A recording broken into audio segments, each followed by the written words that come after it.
Hi, everybody. Thank you for being here. This is Gloria Moraga, and this is my podcast, Political News. So I've been away for a while, but I haven't. I've been concentrating on my YouTube channel, and everything else has kind of suffered as I've done this. So I've done a rebrand, and I'm calling my channel Political News. So I will do the same here in my podcast. So I've been concentrating on live streaming in the vertical form on YouTube because this was advice from a content creator that advised to stop concentrating so much on your video shorts and concentrate on live streams, but in the vertical form, because they will count as views as opposed to the shorts that it takes, I don't know, something like 10 million views of shorts to be able to monetize. The issue was I had enough subscribers, but I didn't have enough watch hours. I've been able to monetize on TikTok and even getting kind of slammed by TikTok for my content because I am, left-wing content. And you know what TikTok's become. So I've been concentrating on YouTube and letting everything else kind of fall by the wayside. Well, I'm going to do this now. What I'm going to do is I'm going to continue to do the live streams on YouTube, but I'm going to take those live streams that are in vertical form and I'm going to post them as podcasts, audio only. And the reason I'm doing this is because many people like listening to audio only content. It's like listening to music. You don't need videos to enjoy music. Not that I'm comparing my podcasts in any way to, a good song by Frank Sinatra or somebody else, Bruce Springsteen. You just name somebody. So I'm going to do this. And so this is my first attempt at doing that. I'm taking a live stream that I produced Saturday morning, April 18th. And it was an odd day. I was up late because it was my birthday on April 17th. And I came home and my grandson came home with me and we're going to watch a movie. And I fell asleep while we were watching the movie. And then he fell asleep. He went to the bedroom and went to sleep. And when I woke up, I checked my feeds and saw that the Iranians had closed the Strait of Hormuz. So at 3 a.m, I put together live videos and live shot. And I'm kind of out of it when I'm doing the live stream. You can tell. I'm going to play it here now for you. And I'm I'm groggy. I'm a little groggy. I kind of stutter and stammer around a little bit, but you know what? I'm launching this and I'm doing it starting here today. It's 10 o'clock p.m. on April 18th. So that live stream from this morning is coming up. I'm Gloria Moraga. This is Political News. I appreciate you being here. And here we go. Here it is. Hi. How's everybody? It's Saturday morning, April 18th. It is 5:30 or so, shortly before 5:30 California time. I am Gloria Moraga. This is Political News. Forgive me if I look. I've slept very little. I have not slept much. All right, I took a short nap while we were watching Solo, Star Wars. And when I got up from that nap, the ceasefire that had been apparently led to the opening of the Strait of Hormuz was over. The ceasefire wasn't over, but the Strait of Hormuz being opened was over. Iran announced they were closing the Strait of Hormuz. after all the excitement and Trump claiming victory and thunderous applause. Oh, no. We had a few minutes of, oh my God, it's happening. This thing's going to end. And then it's like, and apparently not. So I hope I'm not going to confuse you here, but I'm going to go back because Trump announced that, and Iran announced that the Strait of Hormuz was open to all ships. And I was just watching an expert on Al Jazeera say, the Strait of Hormuz has never been closed. They've just limited ships passing through. It's like, isn't that the same thing? So this is breaking news. And it's breaking news in two ways. One, everyone was saying, oh, the Strait of Hormuz is open. The Strait of Hormuz is open. Yay, yay. And then now the Strait of Hormuz is now closed again. Here is a headline. This just happened. And now I just heard that there were no injuries. So thank goodness. A merchant vessel was fired upon, apparently by Iranian military. So now when Iran decided to, after opening the Strait of Hormuz, Iran then decided to close the Strait of Hormuz. And the reason is because of the U.S. blockade outside the Strait of Hormuz. And apparently Trump said that blockade was going to stay in place until all of the negotiations had been agreed to and signed.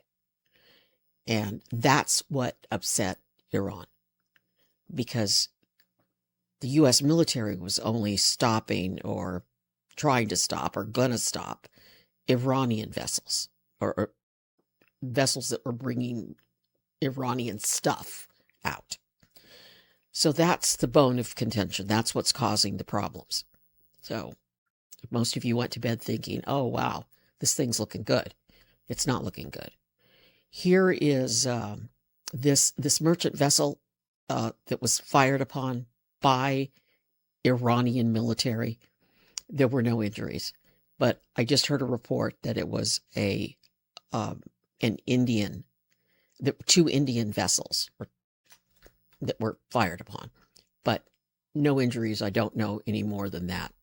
The impact was not immediately clear. And this is according to Reuters. So that's going on. I think others are now reporting this as well, but it was first Reuters who first reported it. Here is earlier Friday. I mean, it wasn't so early. It was Friday afternoon. This is a Trump soundbite. And I'm going to say it just to be, just to throw it out there. But it seems like we get sound bites on Friday that everything's going to be worked out just well, just fine. Everything's going to be fine. And then the stock market really rallied after all of this. And then, oh, what do you know? That's not true. So, or maybe it was true and now it's not true. Because it was true for a little while. Because I've got an Iranian tweet as well. So first, let's go to Trump, who's very happy. We're having a big day. We'll see how it all turns out, but it should be good. We've had some very good discussions, and hopefully that subject that you like to talk about will be very good. And we've done a good job, but we'll see. Talks are going on. It'll go on over the weekend, and a lot of good things are happening. And that includes Lebanon, too. There's been reporting today that Iran says there's significant differences. Well, there could be. Let's see what happens. If there are, we'll have to straighten it out. But I don't think there's too many significant differences. On the blockade, Mr. President, yeah. What will it take to end the blockade? When the agreement is signed, the blockade ends. As soon as the agreement gets signed, that's when the blockade ends. Did Anthropic have a meeting at the White House? Who? Sir, Anthropic? I have no idea. On Cuba, Mr. President, is Cuba... He was a little grumpy there. Somebody asked off topic about Anthropic. And it's odd, too, because Trump later, and I'll play some of those sound bites, later when he's on the plane coming back from his event, He says we're going to have a really big announcement at the White House Saturday morning. So in a couple of hours. So it's 5:30 here in California. So 8:30 there in Washington. So Trump seemed happy, and this is why. Here's the Iranian information. We just want to bring you more on our breaking news. Iran's Foreign Minister Abbas Araghchi has just announced that in line with the ceasefire in Lebanon, the passage for all commercial vessels through the Strait of Hormuz is declared completely open for the remaining period of the ceasefire. He has just tweeted this only a few minutes ago. We're going to go to our chief US correspondent, Alan Fisher, now. He joins us from Washington, D.C., from the White House. Alan, this is a significant moment, isn't it? Especially coming not long after Donald Trump said he was optimistic that talks could potentially resume, Alan. Yeah, I mean, as we've said in the last couple of days, these things tend to be staged. It's you do this, then we do that. If this happens, then that happens. And that could well be what we're seeing, a sequencing of things moving towards more significant talks with Iran. One of Iran's demands was, of course, that there was a ceasefire in Lebanon. So that was just great, the ceasefire in Lebanon.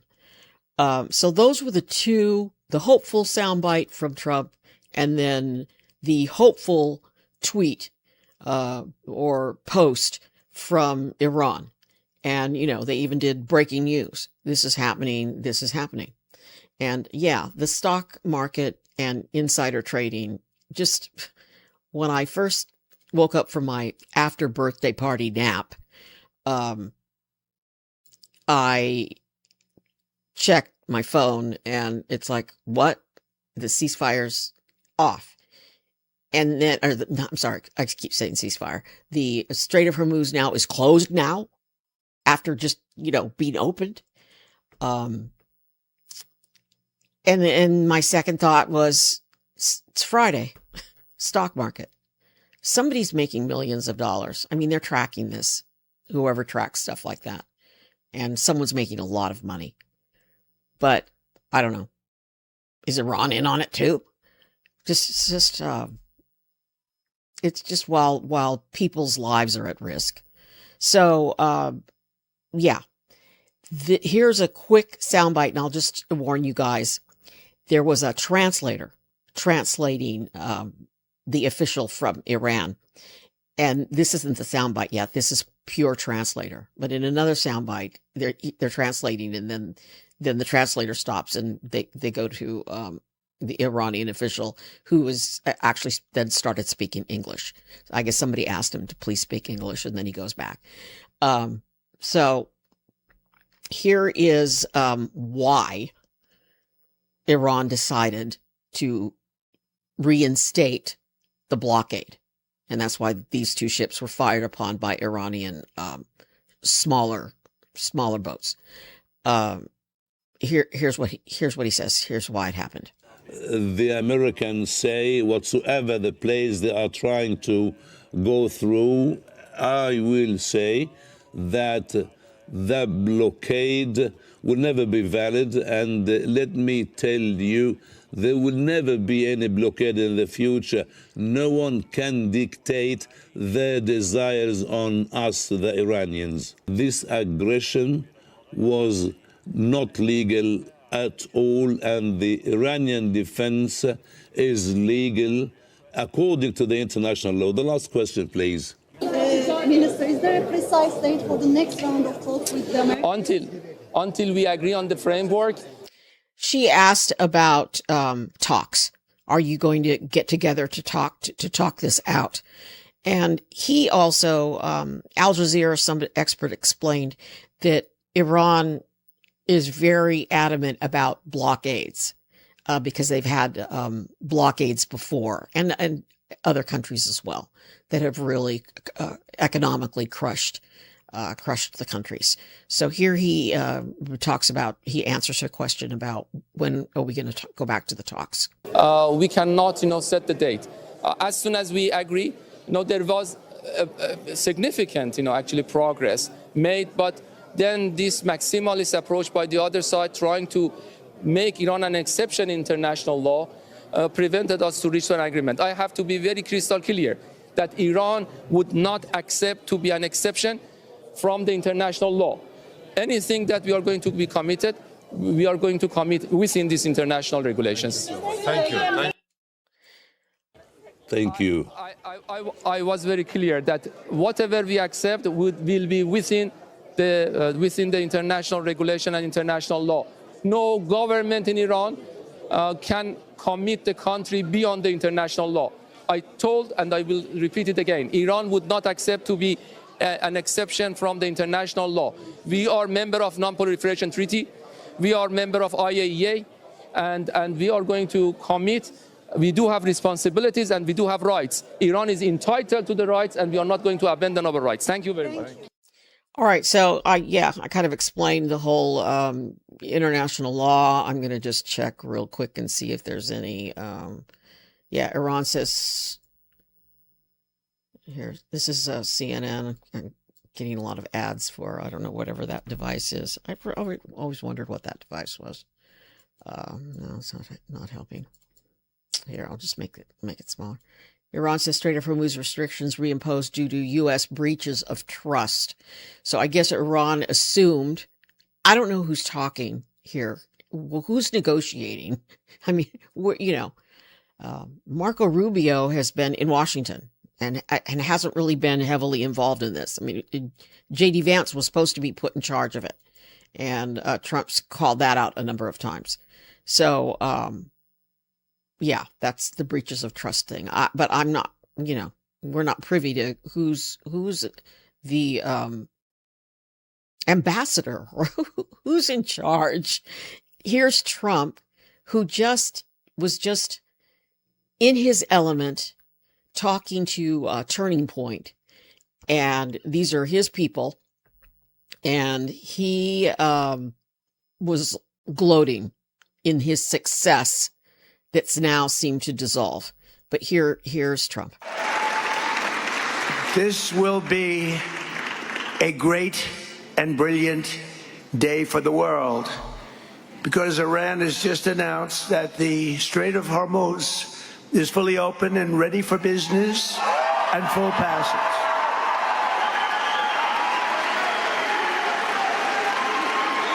But the naval blockade, with the greatest navy in the world, from the greatest military the world has ever seen. We built it during my first term. We built it. They said I was crazy. We weren't so crazy, were we? Will remain in full force and effect as it pertains to Iran until such time as our transaction with Iran is 100% complete and fully signed. And this. So, yeah, him bragging there about building up the military, he did build up some parts of the military. He spent more money. And I have the statistics, but I left them in they're in my Word documents. Obama, he spent a little bit more than Obama spent. But we were deep involved in 2 wars when Obama was there. But he spent a little bit more than Obama. But he got those that military spending passed. It's odd too. I have to look deeper into the budget documents on the military spending because he didn't spend that much more on hardware and such.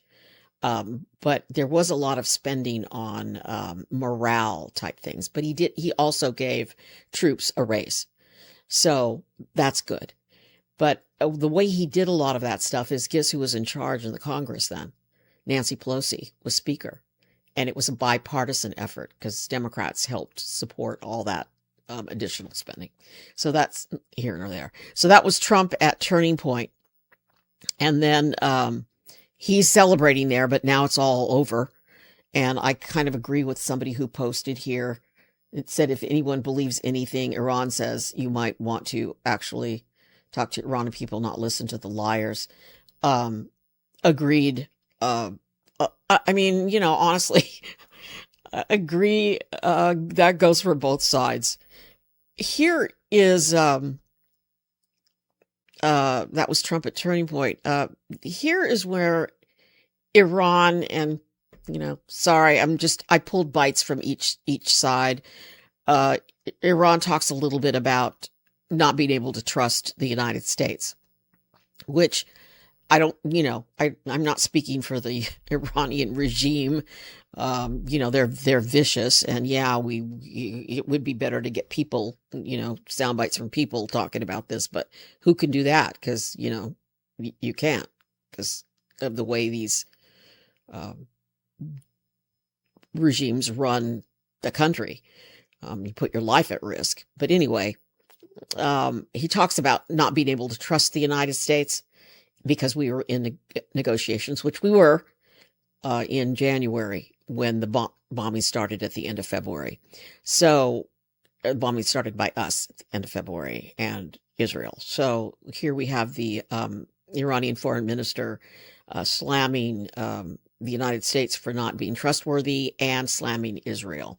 And, it's all true and it's all true and it's all lies in some cases. But here's when he says we can't trust the United States, Trump, on attacks and bombing. We will never go into talks and negotiations that will lead to failure, and we will never accept to be facing another round of aggression.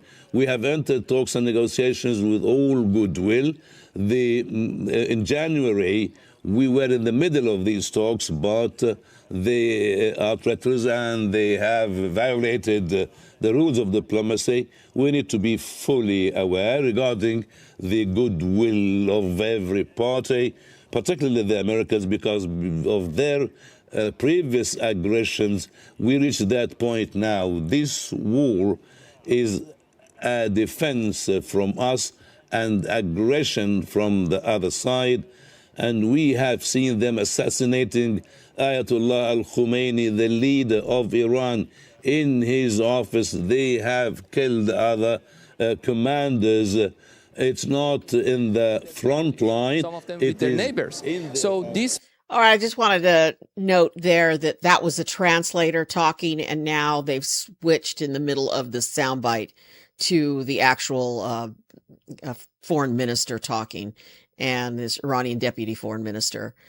I just want to say, I know people are very, upset about some of these things and some of the things that I may stupidly say. But I've had a couple of notes from YouTube to just not approve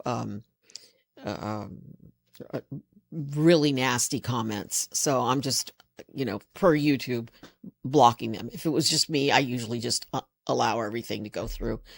But I just wanted you to know that. Here's the rest of the soundbite where he talks about the United States bombing the children's school, and there were little boys there as well. It was a war crime, and during the war, in the first minutes of the aggression, they also attacked and bombed an elementary school, and they slaughtered 168 small kids at the age of 7 to 11 years old.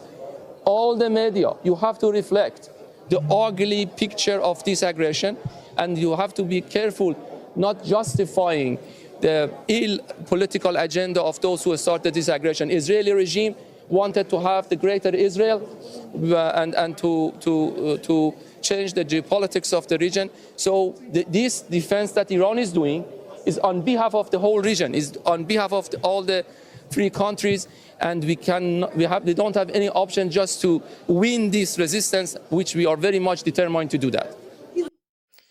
All right, so there's that, and now we've got.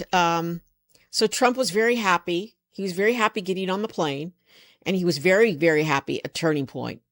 And then this is him coming back from the Turning Point speech, and he was on the plane, and he was pretty, upbeat as well. Some of the video isn't great because the camera was far away at first, but you'll be able to hear Trump on the plane, and he talks about the negotiations and that how things are going, really well that the negotiations are ongoing, and maybe it's a mediator that there's a country there mediating that's doing the negotiations. But here's Trump on the plane. Negotiating over the weekend.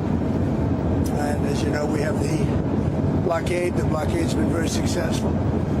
And of equal success has been the 5 weeks before the blockade. The combination was pretty lethal, I would say. So we're going to be knowing very shortly.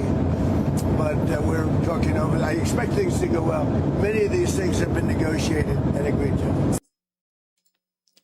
All right, so I'm too busy being an infant on the chat.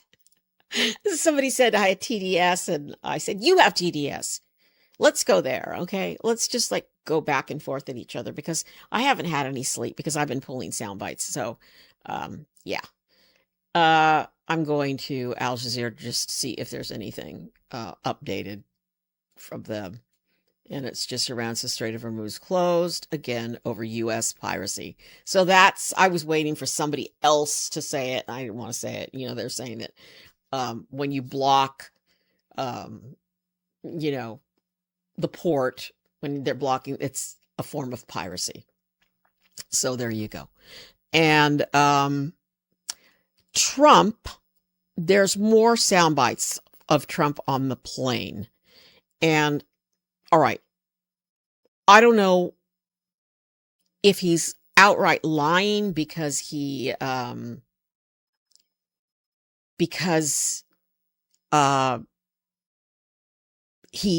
just happy that this is happening. But I'll start, and you'll hear the first bite, and then I put a black space between it, and then we can chat. We've been pushed around by Iran for 47 years, but not anymore. We're taking it. We're taking it. Very simple. We're taking it. Yeah, with Iran. We're going in with Iran. All right, so that was it. He says a little soundbite real quick about we've been pushed around by Iran all these years. And then the reporter asks the question, how are you going to get, because that's been the issue, right? That we have to send ground troops in order to get the uranium, or to get what Trump calls the dust, or to get the nuclear weapons components. And then he says here, we're just going to take it, and we're going in with them. We're going to go in together. So I just wanted to explain that, and here it is. Surrounded by Iran for 47 years, but not anymore. We're taking it. We're taking it. Very simple. We're taking it. Yeah, with Iran. We're going in with Iran. Does that mean U.S. boots on the ground? We will have it. I don't call it boots on the ground. We'll take it after the agreement is signed. There's a big difference before and after. BC. All right, and there he says before and after BC. And you know what BC is? BC is before Christ. It's AD, after death, and BC, before Christ. So it's before and after. Sir, in the Strait, are there going to be restrictions? And after the agreement is signed, it's a lot different than before. We would have taken it. If we didn't have an agreement, we would take it, but I don't think we'll have to. Sir, in the Strait, are there going to be restrictions and tolls managed by Iran for ships and vessels passing through? No way. None at all? Nope. No restrictions? Oh, shoot. I'm sorry. I'll jump on plane negotiations. Okay, I'm going to just start again, and then I'll fast forward.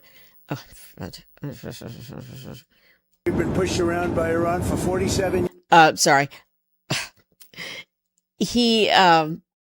Let me just go back to the bite. He talks about Lebanon, which it's nice that he cares about Lebanon. You can't do the tolls. No, they're not going to be tolls. Ceasefire in Lebanon needs to happen for you to get to a deal. No, it's not really. Okay, I know it. He answered about the tolls.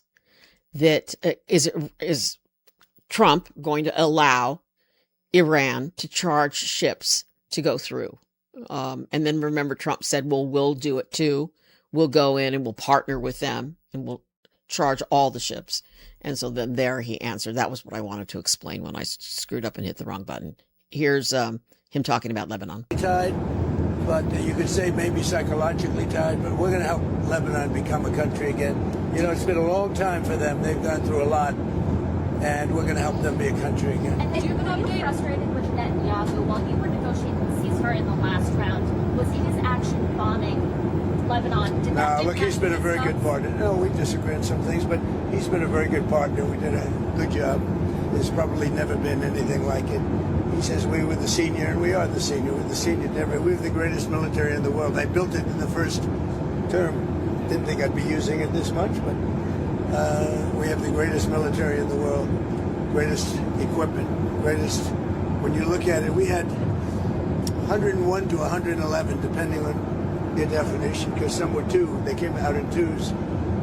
Missiles shot at a certain very valuable asset of ours that happened to be sitting on the water. Every single one of those missiles was shot down.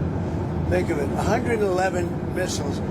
Every single one of them was shot down. Never even got close.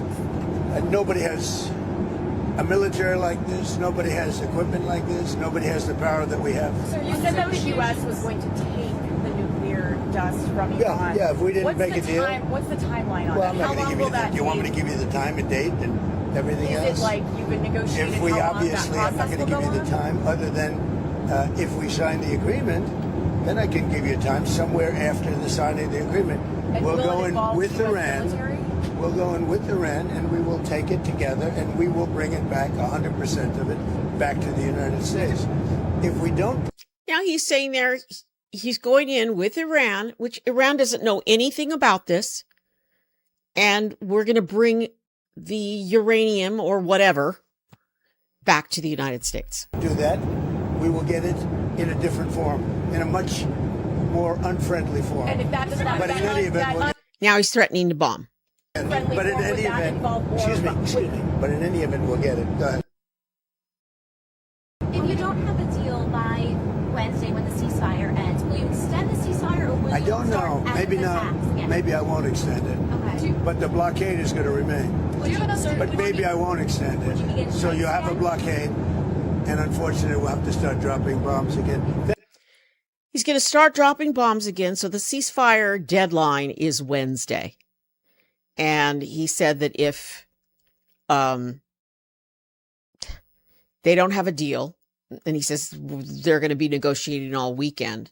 I don't know who's negotiating because they're not there. They're not, they're not with, So I don't know if I've just confused you more or helped shine light on this. But I did see right after the deputy prime minister of Iran had his little press gaggle there, and everybody was around him questioning him, and he was speaking, and the translator was speaking, and then he was speaking.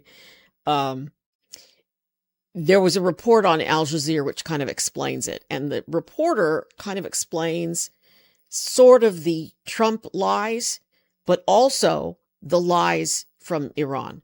So here's that report. That was Saeed Khatibzadeh, Iranian deputy foreign minister, saying that he cannot set a date for talks with the United States until we agree to the framework for those talks. He said war cannot lead to any positive solution and that we will never hesitate to respond with force. Let's head back to Tawhid Saadi, who's in Tehran. So Tawhid, the Iranian deputy foreign minister there, putting on a defiant front there.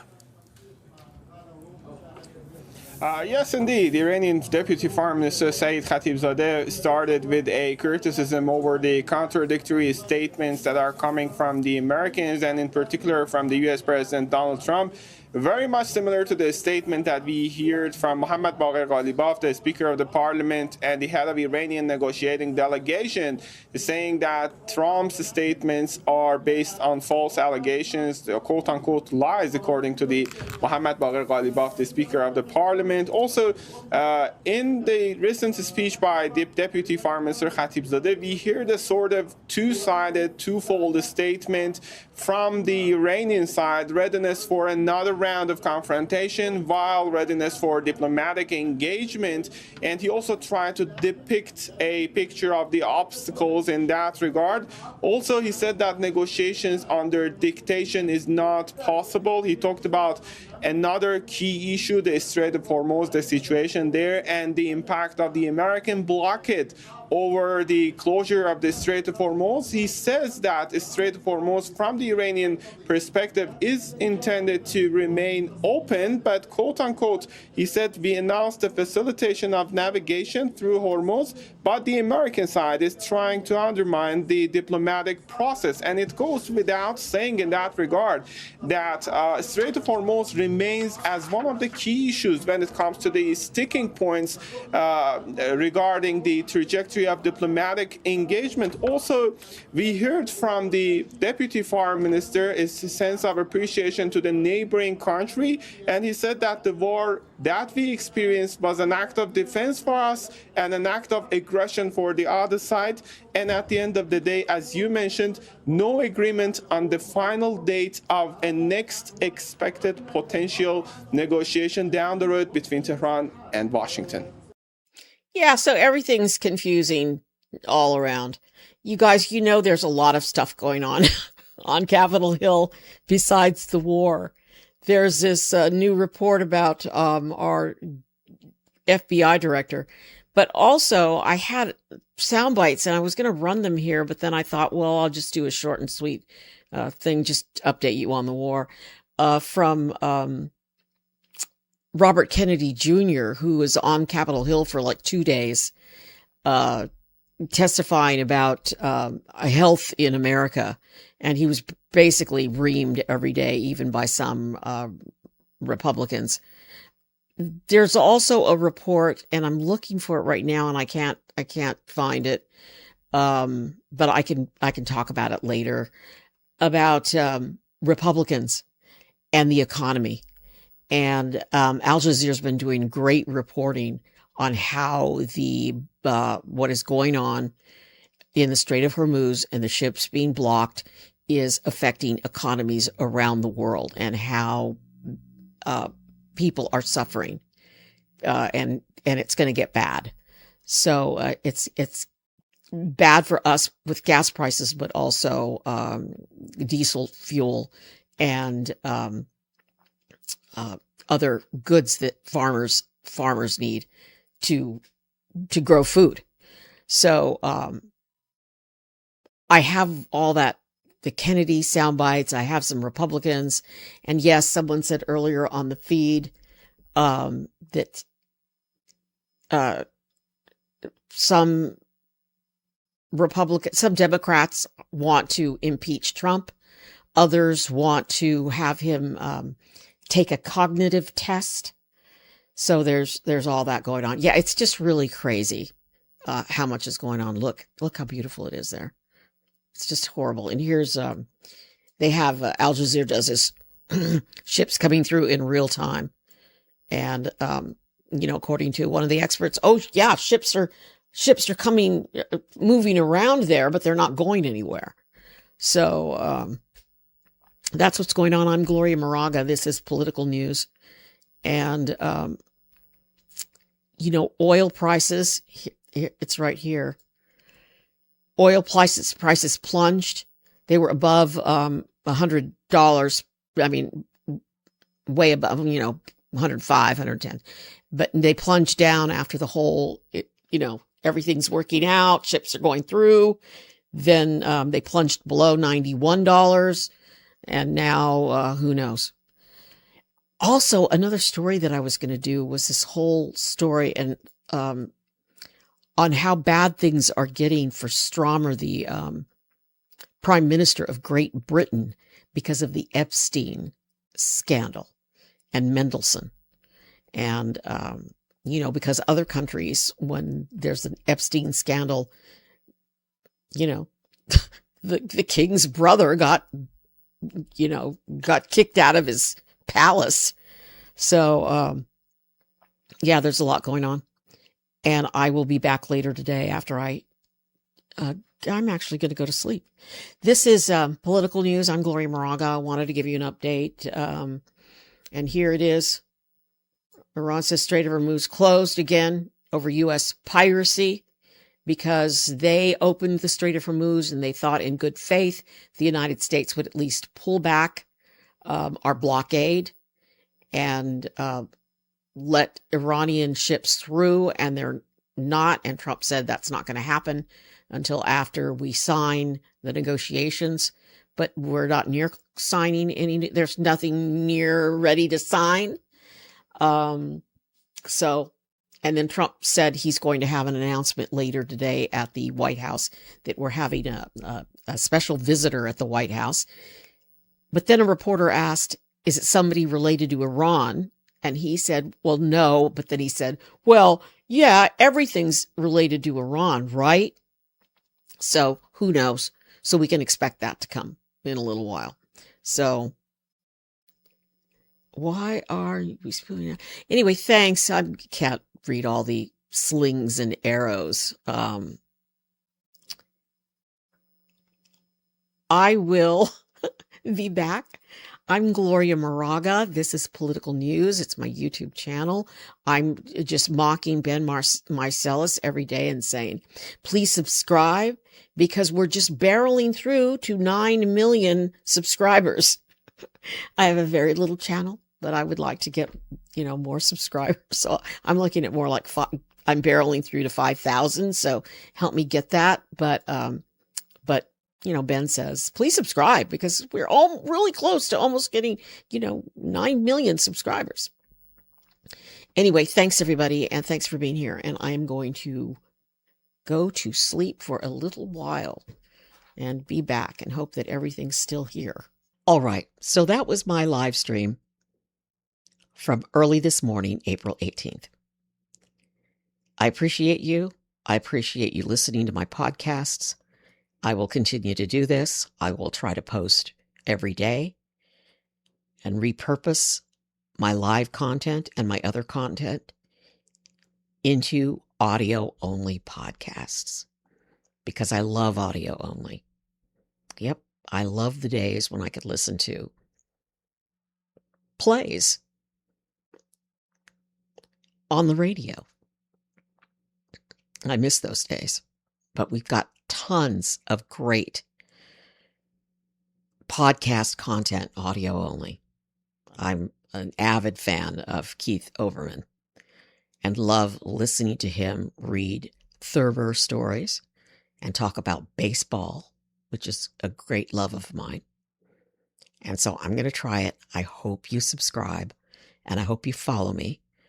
Please watch me and listen to me on my YouTube channel, Gloria Moraga, Political News. And I'll see you tomorrow. Or I won't see you. And most of all, please be safe.